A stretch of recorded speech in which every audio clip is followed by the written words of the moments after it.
مصباح الظلام ومفتاح الكنوز وختم الكل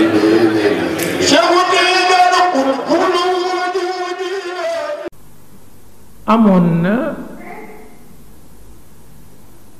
ku nekkoon ci Université Dakar defe naa Vincent Monteil lañ ko daan wax gis naa mu bind ñaari dëgg bu jëkk bi mooy nit diine jege nit ku ñuul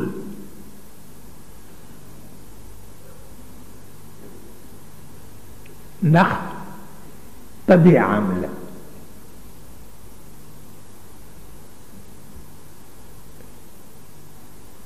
maanaam naturam la bu ñaareel bi mooy li mu wax ni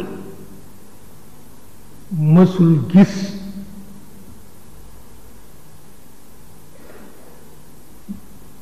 ci histoire àdduna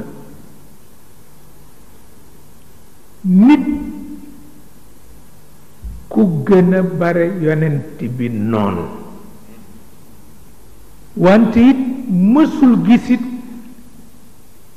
ku ko ëppi xarit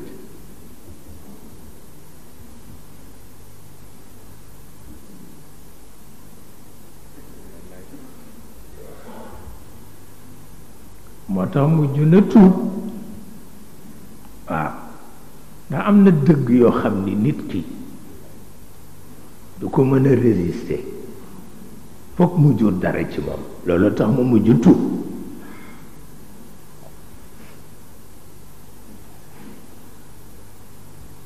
boo déggee ñu ni taarix rekk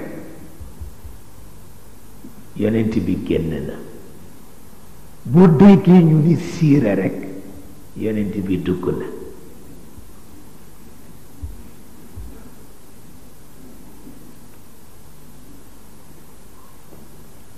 lan mooy teqale taarix ak siira taarix dafay tegu ci ay xawaadis xawaadis yi mooy li ngeen di wax événement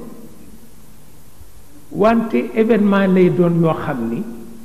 penc mee ko cautionné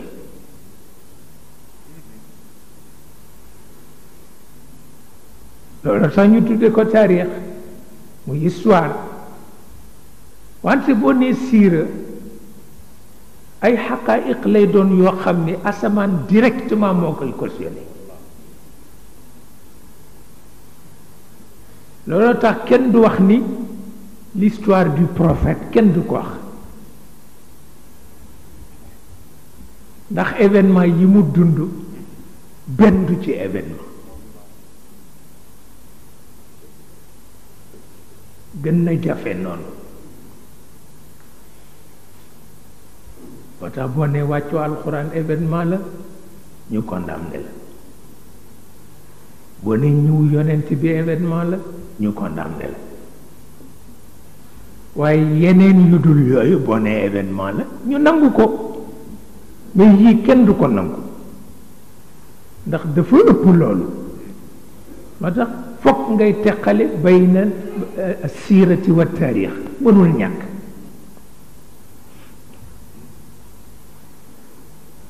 bii dafa am intermédiaire bii amul intermédiaire waaw